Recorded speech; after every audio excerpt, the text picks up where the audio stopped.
ಭಾರತದ ಆರ್ಥಿಕ ಇತಿಹಾಸದಲ್ಲೇ ಹಿಂದೆಂದೂ ನಡೆಯದ ಪವಾಡವೊಂದು ನಡೆದಿದೆ. ಕೇವಲ 45 ದಿನಗಳಲ್ಲಿ ಭಾರತದ ಖಜಾನೆಗೆ ಬರೋಬ್ಬರಿ 2.6 ಲಕ್ಷ ಕೋಟಿ ರೂಪಾಯಿ ಹರಿದು ಬಂದಿದೆ. 2013ರ ಐತಿಹಾಸಿಕ ದಾಖಲೆಯನ್ನ RBI ಧೂಳಿಪಟ ಮಾಡಿದೆ.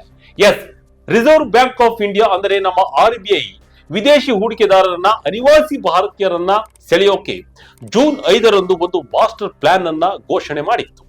ಆ ಯೋಜನೆ ಶುರುವಾಗಿ ಕೇವಲ 45 ದಿನಗಳಲ್ಲಿ ಭಾರತದ ಬ್ಯಾಂಕುಗಳು ಮತ್ತು ಕಂಪನಿಗಳು ಸೇರಿ ಬರೋಬ್ಬರಿ $32 ಬಿಲಿಯನ್, ಅಂದರೆ ಭಾರತೀಯ ರೂಪಾಯಿ ಲೆಕ್ಕದಲ್ಲಿ ಲಕ್ಷಾಂತರ ಕೋಟಿ ರೂಪಾಯಿಗಳ ವಿದೇಶಿ ಕರೆನ್ಸಿ ಭಾರತಕ್ಕೆ ಹರಿದು ಬಂದಿದೆ.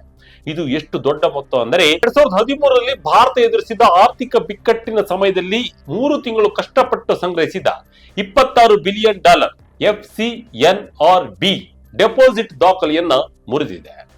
ಆದರೆ ಈ ಬಾರಿ ಕೇವಲ 1.5 ತಿಂಗಳಲ್ಲಿ ಭಾರತ ಈ ದಾಖಲೆಯನ್ನ ಪುಡಿ ಮಾಡಿದೆ. ಅಷ್ಟೇ ಅಲ್ಲ, SBI ರಿಸರ್ಚ್ ಅಂದರೆ ಸ್ಟೇಟ್ ಬ್ಯಾಂಕ್ ಆಫ್ ಇಂಡಿಯಾದ ಆರ್ಥಿಕ ತಜ್ಞರ ವರದಿ ಪ್ರಕಾರ ಈ ಕರೆನ್ಸಿ ಸ್ವ್ಯಾಪ್ ಯೋಜನೆ ಮುಗಿಯುವ ಹೊತ್ತಿಗೆ ಭಾರತಕ್ಕೆ ಬರೋಬ್ಬರಿ $80 ರಿಂದ $85 ಬಿಲಿಯನ್ ಹರಿದು ಬರಲಿದೆ. ಹಾಗಾದ್ರೆ ರೂಪಾಯಿ ಬಲಗೊಳ್ಳುತ್ತಾ ಎಂಬುದನ್ನ ಈ ವಿಡಿಯೋದಲ್ಲಿ ನೋಡೋಣ ಬನ್ನಿ. 45 ದಿನದಲ್ಲೇ 2013ರ ರೆಕಾರ್ಡ್ ಹುಡುಗಿಸಿ RBI ಖಜಾನೆಗೆ ಬಂತು $32 ಬಿಲಿಯನ್. ವೀಕ್ಷಕರೇ, ಮೊದಲು ರಿಸರ್ವ್ ಬ್ಯಾಂಕ್ ಆಫ್ ಇಂಡಿಯಾ ಸಾಧಿಸಿದ ಆ ಚಾರಿತ್ರಿಕ ಸಾಧನೆಯನ್ನ ಅರ್ಥ ಮಾಡಿಕೊಳ್ಳೋಣ. ಇತ್ತೀಚೆಗೆ ದಿ ಹಿಂದೂ ಬಿಸಿನೆಸ್ ಲೈನ್ ಪತ್ರಿಕೆಗೆ ನೀಡಿದ ಬ್ರೇಕಿಂಗ್ ಇಂಟರ್ವ್ಯೂನಲ್ಲಿ ಸ್ವತಃ RBI ಗವರ್ನರ್ ಸಂಜಯ್ ಮಲ್ಹೋತ್ರರವರು ಒಂದು ಬಹುದೊಡ್ಡ ಅಂಕಿಅಂಶವನ್ನ ರಿವೀಲ್ ಮಾಡಿದ್ದಾರೆ. ಜೂನ್ 5ರಂದು RBI ಘೋಷಿಸಿದ ವಿಶೇಷ ರಿಯಾಯಿತಿ ಸ್ವ್ಯಾಪ್ ಯೋಜನೆಯಡಿ ಭಾರತದ ಬ್ಯಾಂಕುಗಳು ಮತ್ತು ಸಂಸ್ಥೆಗಳು ಇದುವರೆಗೆ ಬರೋಬ್ಬರಿ $32 ಬಿಲಿಯನ್ ಹಣವನ್ನ ಸಂಗ್ರಹಿಸಿವೆ.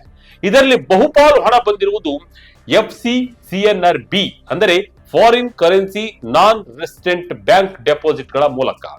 ಇದರ ಜೊತೆಗೆ ಸರ್ಕಾರಿ ಬಾಂಡ್ಗಳಲ್ಲೂ ವಿದೇಶಿ ಹೂಡಿಕೆದಾರರಿಗೆ ತೆರಿಗೆ ವಿನಾಯಿತಿ ಮತ್ತು ಕ್ಯಾಪಿಟಲ್ ಗೇನ್ಸ್ ಟ್ಯಾಕ್ಸ್ ರದ್ದುಗೊಳಿಸಿದ ಪರಿಣಾಮ ಜೂನ್ 5ರಿಂದ ಈಚೆಗೆ ಸರ್ಕಾರಿ ಸೆಕ್ಯೂರಿಟಿಗಳಲ್ಲೇ $7 ಬಿಲಿಯನ್ ಗೂ ಹೆಚ್ಚು ವಿದೇಶಿ ಹೂಡಿಕೆ ಹರಿದು ಬಂದಿದೆ. 2013ರ ಇತಿಹಾಸ ತಿರುಚಿ ನೋಡಿದ್ರೆ ಆ ಸಮಯದಲ್ಲಿ ಅಮೆರಿಕ ತನ್ನ ಮನಿ ಪಾಲಿಸಿ ಬಿಗಿಗೊಳಿಸಿದಾಗ ಮತ್ತು ಭಾರತದಲ್ಲಿ ಹಣದುಬ್ಬರ ಹೆಚ್ಚಾದಾಗ ರೂಪಾಯಿ ತೀವ್ರವಾಗಿ ಕುಸಿತಿತ್ತು. ಆ ಸಮಯದಲ್ಲಿ RBI ಇದೇ ರೀತಿಯ ಸ್ಕೀಮ್ ಅನ್ನೋದು $26 ಬಿಲಿಯನ್ FCNR ಡೆಪಾಸಿಟ್ ಸೇರಿ ಒಟ್ಟು $34 ಬಿಲಿಯನ್ ಸಂಗ್ರಹಿಸಲು ಸುಮಾರು 3 ತಿಂಗಳು ಬೇಕಾಗಿತ್ತು. ಆದರೆ ಈಗ ಜೂನ್ 8ರಿಂದ ಜುಲೈ 17ರ ಅವಧಿಯಲ್ಲೇ, ಅಂದರೆ ಕೇವಲ 45 ದಿನಗಳಲ್ಲೇ FCNR ಡೆಪಾಸಿಟ್ಗಳು $17.41 ಬಿಲಿಯನ್ ತಲುಪಿ ಈಗ ಆ $26 ಬಿಲಿಯನ್ ಗಡಿಯನ್ನ ಸುಲಭವಾಗಿ ದಾಟಿ ಮುಂದೆ ಹೋಗಿವೆ. ಈ ಮೂಲಕ ಭಾರತದ ಆರ್ಥಿಕ ಇತಿಹಾಸದಲ್ಲಿ ಅತ್ಯಂತ ವೇಗವಾಗಿ ವಿದೇಶಿ ಕರೆನ್ಸಿ ಸಂಗ್ರಹಿಸಿದ ಹೆಗ್ಗಳಿಕೆಗೆ ಈ ಯೋಜನೆ ಪಾತ್ರವಾಗಿದೆ. $85 ಬಿಲಿಯನ್ ತಲುಪಲಿದೆ ಬೃಹತ್ ಮೊತ್ತ. ಪೇಮೆಂಟ್ಸ್ ನಲ್ಲಿ $50 ಬಿಲಿಯನ್ ಸಪ್ಲೈಸ್. ವೀಕ್ಷಕರೇ, ಬ್ಯಾಂಕಿಂಗ್ ದೈತ್ಯ ಸ್ಟೇಟ್ ಬ್ಯಾಂಕ್ ಆಫ್ ಇಂಡಿಯಾ ತನ್ನ ರಿಸರ್ಚ್ ರಿಪೋರ್ಟ್ ನಲ್ಲಿ ನೀಡಿರುವ ಪ್ರೊಜೆಕ್ಷನ್ ನೋಡಿದ್ರೆ ನೀವು ಸರ್ಪ್ರೈಸ್ ಆಗ್ತೀರಿ. SBI group chief economic advisor Soumya Kanti Ghosh ಅವರು ತಿಳಿಸಿರುವಂತೆ ಈ ಯೋಜನೆ ಕ್ಲೋಸ್ ಆಗುವ ಹೊತ್ತಿಗೆ ಬರೀ FCNRB ಡೆಪಾಸಿಟ್ ಗಳು $65 ರಿಂದ $70 ಬಿಲಿಯನ್ ತಲುಪುವ ನಿರೀಕ್ಷೆ ಇದೆ. ಆರಂಭದಲ್ಲಿ SBI ಇದನ್ನು $40 ರಿಂದ $45 ಬಿಲಿಯನ್ ಆಗಬಹುದು ಎಂದು ಅಂದಾಜಿಸಿತ್ತು. ಆದರೆ ಈಗ ಹರಿದು ಬರುತ್ತಿರುವ ಹಣದ ಸ್ಪೀಡ್ ನೋಡಿ ತನ್ನ ಅಂದಾಜನ್ನ ಬಹುದೊಡ್ಡ ಮಟ್ಟಕ್ಕೆ ಹೆಚ್ಚಿಸಿದೆ. ಅಷ್ಟೇ ಅಲ್ಲ, FCNRB ಜೊತೆಗೆ ಎಕ್ಸ್ಟರ್ನಲ್ ಕಮರ್ಷಿಯಲ್ ಬಾರೋಯಿಂಗ್ಸ್ ಮತ್ತು ಓವರ್ಸೀಸ್ ಫಾರಿನ್ ಕರೆನ್ಸಿ ಬಾರೋಯಿಂಗ್ಸ್ ಮಾರ್ಗಗಳನ್ನ ಸೇರಿಸಿದರೆ ಭಾರತಕ್ಕೆ ಬರುವ ಒಟ್ಟು ಕರೆನ್ಸಿ ಹರಿವು $80 ರಿಂದ $85 ಬಿಲಿಯನ್, ಅಂದರೆ ಕಲ್ಪನೆಗೂ ಮೀರಿದ ಮಟ್ಟಕ್ಕೆ ತಲುಪಲಿದೆ. ಈ ಬೃಹತ್ ಹರಿವಿಗೆ ಮುಖ್ಯ ಕಾರಣ ಸಾರ್ವಜನಿಕ ವಲಯದ ಬ್ಯಾಂಕುಗಳು ಆಗಸ್ಟ್ ಮತ್ತು ಸೆಪ್ಟೆಂಬರ್ ತಿಂಗಳಲ್ಲಿ ಮೆಚೂರ್ ಆಗಲಿರುವ ಹಳೆಯ FCNR ಡೆಪಾಸಿಟ್ ಗಳ ಪೈಕಿ ಹೆಚ್ಚಿನವು RBI ನೀಡುತ್ತಿರುವ ಹೆಚ್ಚಿನ ಬಡ್ಡಿ ದರಗಳಿಗೆ ಆಕರ್ಷಿತವಾಗಿ ಮತ್ತೆ ರಿನ್ಯೂ ಆಗಲಿವೆ. ಬರೀ ರಿನ್ಯೂವಲ್ ಒಂದರಿಂದಲೇ $10 ಬಿಲಿಯನ್ ಬರಲಿದೆ ಎಂದು SBI ಹೇಳಿದೆ. ಇದರ ಪರಿಣಾಮ ಏನಾಗಲಿದೆ ಗೊತ್ತಾ? ಈ ಹೊಸ ಕ್ರಮಗಳಿಗಿಂತ ಮೊದಲು ಭಾರತದ ಬ್ಯಾಲೆನ್ಸ್ ಆಫ್ ಪೇಮೆಂಟ್ಸ್ $65 ರಿಂದ $70 ಬಿಲಿಯನ್ ಕೊರತೆಯನ್ನ ಎದುರಿಸಬಹುದು ಎಂದು ಅಂದಾಜಿಸಲಾಗಿತ್ತು. ಆದರೆ ಈಗ ಈ ಮಾಸ್ಟರ್ ಪ್ಲಾನ್ ನಿಂದಾಗಿ ಆರ್ಥಿಕ ವರ್ಷದ 27ರ ವೇಳೆಗೆ ಭಾರತದ ಬ್ಯಾಲೆನ್ಸ್ ಆಫ್ ಪೇಮೆಂಟ್ಸ್ $50 ಬಿಲಿಯನ್ ಗೂ ಹೆಚ್ಚು ಉಳಿತಾಯವಾಗಲಿದೆ. ಪ್ರಸಕ್ತ ಖಾತೆ ಕೊರತೆ ಅಂದರೆ ಕರೆಂಟ್ ಅಕೌಂಟ್ ಡೆಪಾಸಿಟ್ GDPಯು $1 ರಿಂದ 1.2 ಮಾತ್ರವೇ ಇರಲಿದೆ ಎಂದು SBI ವರದಿ ಸ್ಪಷ್ಟಪಡಿಸಿದೆ. ಇಷ್ಟೆಲ್ಲ ಡಾಲರ್ ಬಂದರೂ ರೂಪಾಯಿ ಯಾಕೆ ವೀಕ್?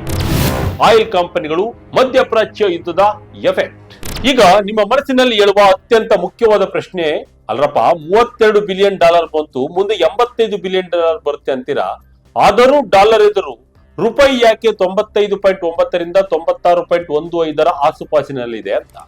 ಮೇ ತಿಂಗಳಿನಲ್ಲಿ 97 ತಲುಪಿದ್ದ ರೂಪಾಯಿ ಈಗಲೂ ಯಾಕೆ ತೀರಾ ವೀಕ್ ಆಗಿದೆ ಅಂತ. ಇದಕ್ಕೆ SBI ಆರ್ಥಿಕ ತಜ್ಞರು ನೀಡುವ ಪ್ರಮುಖ ಕಾರಣಗಳು ಇಲ್ಲಿವೆ. ಮೊದಲನೇ ಕಾರಣ ಮಧ್ಯಪ್ರಾಚ್ಯ ಅಥವಾ ವೆಸ್ಟ್ ಏಷ್ಯಾದಲ್ಲಿ ನಡೆಯುತ್ತಿರುವ ಭೌಗೋಳಿಕ ಉದ್ವಿಗ್ನತೆ ಮತ್ತು ಯುದ್ಧದ ಭೀತಿ. ಇದರಿಂದಾಗಿ ಕಚ್ಚಾ ತೈಲ ಬೆಲೆಗಳು ಮತ್ತು ಆಯಿಲ್ ಟ್ಯಾಂಕರ್ಗಳು ಬಾಡಿಗೆ ವೆಚ್ಚಗಳು ತೀವ್ರವಾಗಿ ಹೆಚ್ಚಾಗಿವೆ. ಭಾರತದ ತೈಲ ಸಂಸ್ಕರಣಾ ಕಂಪನಿಗಳಿಗೆ ತೈಲ ಆಮದು ಮಾಡಿಕೊಳ್ಳಲು ಭಾರಿ ಪ್ರಮಾಣದ ಡಾಲರ್ ಅಗತ್ಯವಿದೆ. ಅಂದರೆ ಎಷ್ಟು ಡಾಲರ್ ಒಳಗೆ ಬರುತ್ತಿದೆಯೋ ಅಷ್ಟೇ ವೇಗವಾಗಿ ತೈಲ ಖರೀದಿಗಾಗಿ ಡಾಲರ್ ದೇಶದಿಂದ ಹೊರಗೆ ಹೋಗುತ್ತಿದೆ. ಎರಡನೇ ಕಾರಣ ಏನಂದ್ರೆ ಎಕ್ಸ್ಪೋರ್ಟರ್ಸ್, ಅಂದರೆ ರಫ್ತುದಾರರ ತಂತ್ರಜ್ಞಾನ. ಫಾರ್ಮಾ, MSME ಮತ್ತು ಇತರ ವಲಯಗಳ ರಫ್ತುದಾರರು ಪ್ರಸ್ತುತ ಜಾಗತಿಕ ಅನಿಶ್ಚಿತತೆಯಿಂದಾಗಿ ಆಥರೈಸ್ಡ್ ಬ್ಯಾಂಕ್ಗಳ ಜೊತೆ ಫಾರ್ವರ್ಡ್ ಹೆಡ್ಡಿಂಗ್ ಕಾಂಟ್ರಾಕ್ಟ್ ಮಾಡಿಕೊಳ್ತಾ ಇಲ್ಲ. ಅಂದರೆ ನಮ್ಮ ಬಳಿ ಇರುವ ಡಾಲರ್ ಮಾರಿ ರೂಪಾಯಿ ಖರೀದಿಸುವ ಒಪ್ಪಂದಗಳಿಗೆ ಅವರು ಸಹಿ ಹಾಕ್ತಾ ಇಲ್ಲ. ಇದರಿಂದ ಮಾರುಕಟ್ಟೆಯಲ್ಲಿ ಡಾಲರ್ ಪೂರೈಕೆ ಬಿಗಿಯಾಗಿದೆ. ಮೂರನೇ ಕಾರಣ ಏನಂದ್ರೆ ಜುಲೈ 3, ಜುಲೈ 10 ಮತ್ತು ಜುಲೈ 17ರಂದು ಭಾರತದ ವಿದೇಶಿ ವಿನಿಮಯ ಸಂಗ್ರಹ ಸತತವಾಗಿ $675 ರಿಂದ $670 ಬಿಲಿಯನ್ ಹತ್ತಿರವೇ ಸ್ಥಿರವಾಗಿ ಉಳಿದುಕೊಂಡಿದೆ. ಅಂದರೆ ಹೊರಹರಿವು ಎಷ್ಟಿದೆಯೋ ಒಳಹರಿವು ಅಷ್ಟೇ ಇರೋದ್ರಿಂದ ರಿಸರ್ವ್ ಹೆಚ್ಚಲ್ಲ, ರೂಪಾಯಿಗೂ ತಕ್ಷಣವೇ ಬಲಗೊಳ್ತಾ ಇಲ್ಲ. RBI ಮಾರುಕಟ್ಟೆ ಪ್ರವೇಶದ ಬಗ್ಗೆ SBI ಆಕ್ಷೇಪ. ಗವರ್ನರ್ ಮಲ್ಹೋತ್ರ ನೀಡಿದ ಬಲವಾದ ಸ್ಪಷ್ಟನೆ. ಇಲ್ಲಿ ಮತ್ತೊಂದು ರೋಚಕ ಡೈನಾಮಿಕ್ ಇದೆ. ರೂಪಾಯಿ ಕುಸಿತ ತಡೆಯಲು ರಿಸರ್ವ್ ಬ್ಯಾಂಕ್ ದಿನಕ್ಕೆ $14 ಮಿಲಿಯನ್ ಮಾತ್ರ ಮಾರುಕಟ್ಟೆಯಲ್ಲಿ ವಿನಿಮಯ ಮಾಡ್ತಾ ಇದೆ ಎಂದು SBI ವರದಿಯನ್ನು ಎತ್ತಿ ಹಿಡಿದಿದೆ. ಭಾರತದ ಬಳಿ $676 ಬಿಲಿಯನ್ ರಿಸರ್ವ್ ಇರುವಾಗ ಈ $14 ಮಿಲಿಯನ್ ಹಸ್ತಕ್ಷೇಪ ತೀರಾ ಕಡಿಮೆ ಆಯಿತು. 1997-98ರ ಸಮಯದಲ್ಲಿ RBI ದಿನಕ್ಕೆ $55 ಮಿಲಿಯನ್ ವರೆಗೆ ಮಾರುಕಟ್ಟೆಗೆ ಇಳಿಸ್ತಾ ಇತ್ತು ಎಂದು SBI ಟೀಕಿಸಿದೆ. ಆದರೆ ಈ ಟೀಕೆಗೆ RBI ಗವರ್ನರ್ ಸಂಜಯ್ ಮಲ್ಹೋತ್ರ ಸ್ಪಷ್ಟ ಉತ್ತರವನ್ನು ನೀಡಿದ್ದಾರೆ.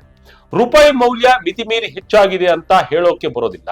ಹೇಳ್ಬೇಕಂದ್ರೆ ನಾಮಿನಲ್ ಮತ್ತು ರಿಯಲ್ ಎಫೆಕ್ಟಿವ್ ಎಕ್ಸ್ಚೇಂಜ್ ರೇಟ್ ಲೆಕ್ಕದಲ್ಲಿ ಬರೋಬ್ಬರಿ ಅಪಮೌಲ್ಯಗೊಂಡಿದೆ ಎಂದು ಅವರು ಹೇಳಿದ್ದಾರೆ. ವೆಸ್ಟ್ ಏಷ್ಯಾದಲ್ಲಿ ಯುದ್ಧದ ಪರಿಸ್ಥಿತಿ ತಿಳಿಯಾಗುತ್ತಿದ್ದಂತೆ ಹಿಂದೆ ಆದಂತೆಯೇ ರೂಪಾಯಿ ಮೌಲ್ಯ ವೇಗವಾಗಿ ಬಲಗೊಳ್ಳಲಿದೆ ಎಂದು ಅವರು ಭರವಸೆ ನೀಡಿದ್ದಾರೆ. ಅಲ್ಲದೆ ಬ್ಯಾಂಕ್ಗಳು ಹಳೆಯ ಡೆಪಾಸಿಟ್ಗಳನ್ನೇ ರೀಸರ್ಕ್ಯುಲೇಷನ್ ಮಾಡಿ ಲಾಭ ಪಡೆಯುತ್ತಿವೆಯೇ ಎಂದು ಪರಿಶೀಲಿಸಲಾಗಿದ್ದು ಅದರಲ್ಲಿ ಯಾವುದೇ ಅಕ್ರಮ ಅಥವಾ ಕಳವಳಕಾರಿ ವಿಷಯ ಕಂಡು ಬಂದಿಲ್ಲ ಎಂದು ಅವರು ಸ್ಪಷ್ಟವಾಗಿ ಹೇಳಿದ್ದಾರೆ. ಬಾಂಡ್ ಷೇರು ಮಾರುಕಟ್ಟೆಗೆ ವಾಪಸ್ ಬಂತ ವಿದೇಶಿ ಹಣ. ರೂಪಾಯಿ 100 ದಾಟಲ್ಲ ಎಂದ ಜಾಗತಿಕ ತಜ್ಞರು.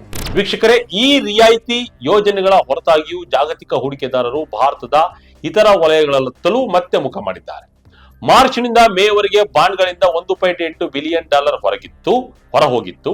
ಆದರೆ ಜೂನ್ ನಲ್ಲಿ $5.85 ಬಿಲಿಯನ್ ಮತ್ತು ಜುಲೈನಲ್ಲಿ $2.71 ಬಿಲಿಯನ್ ವಿದೇಶಿ ಹಣ ಭಾರತೀಯ ಸರ್ಕಾರಿ ಬಾಂಡ್ಗಳಿಗೆ ಹರಿದು ಬಂದಿದೆ. ಇನ್ನು ಜಾಗತಿಕ AI ಹೂಡಿಕೆಗಳ ಹಾವಳಿ ಮತ್ತು ಯುದ್ಧದ ಭೀತಿಯಿಂದಾಗಿ ಮಾರ್ಚ್ನಿಂದ ಜೂನ್ ವರೆಗೆ ಬರೋಬ್ಬರಿ $28 ಬಿಲಿಯನ್ ಭಾರತೀಯ ಷೇರು ಮಾರ್ಕೆಟ್ನಿಂದ ಹೊರ ಹೋಗಿತ್ತು. ಆದರೆ ಜುಲೈ ತಿಂಗಳಲ್ಲಿ ಮತ್ತೆ $1.57 ಬಿಲಿಯನ್ ನಿವ್ವಳ ಹೂಡಿಕೆ ಭಾರತದ ಷೇರು ಮಾರುಕಟ್ಟೆಗೆ ವಾಪಸ್ ಬಂದಿದೆ. ಏಪ್ರಿಲ್ನಲ್ಲಿ $6.58 ಬಿಲಿಯನ್ ಹರಿದು ಬಂದಿದ್ದ FDI ಮೇ ತಿಂಗಳಲ್ಲಿ $74 ಮಿಲಿಯನ್ ನಷ್ಟು ಸಣ್ಣ ಮಟ್ಟದ ಹೊರಹರಿವು ಕಂಡಿದೆ. ಇದು ಸ್ವಲ್ಪ ಚಿಂತೆಯ ವಿಷಯವಾಗಿದೆ. ಹಾಗಾದ್ರೆ ಮುಂದೇನು ಅಂತೀರಾ? ರೂಪಾಯಿ 100ರ ಗಡಿ ದಾಟುತ್ತೆ ಅಂತೀರಾ? ತಜ್ಞರ ಪ್ರಕಾರ ಡಾಲರ್ ಎದುರು ರೂಪಾಯಿ 100 ತಲುಪುವ ಯಾವುದೇ ಸಾಧ್ಯತೆ ಇಲ್ಲ. ಸ್ಟ್ರೇಟ್ ಆಫ್ ಹಾರ್ಮುಜ್ ಸಾರಿಗೆ ಮಾರ್ಗ ಸುಗಮವಾಗಿ ಕಚ್ಚಾ ತೈಲ ಬೆಲೆ ಬ್ಯಾರೆಲ್ಗೆ $105 ಕೆಳಗಿದ್ದರೆ ರೂಪಾಯಿ 94 ರಿಂದ 97 ರೇಂಜ್ ನಲ್ಲೇ ವ್ಯಾಪಾರವಾಗಲಿದೆ.